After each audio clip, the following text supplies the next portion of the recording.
Hello दोस्तों, जैसा कि आपको थंबनेल देखकर पता चल गया होगा, ये मेरा फर्स्ट व्लॉग है। तो दोस्तों, आज मैं गांव आया हुआ था। मैंने सोचा आपको गांव की सैर करवाई जाए।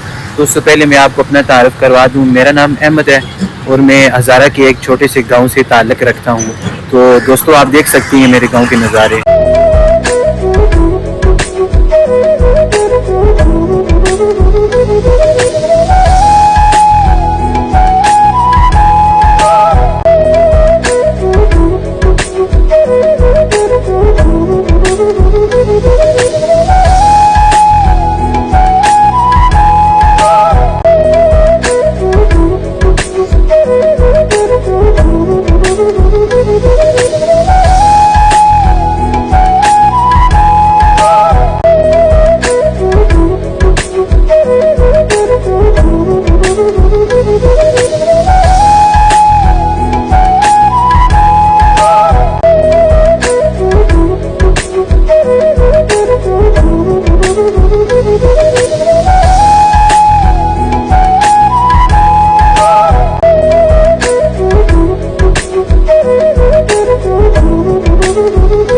दोस्तों, ये मेरा फर्स्ट व्लॉग था। उम्मीद है आपको देखकर अच्छा लगा होगा।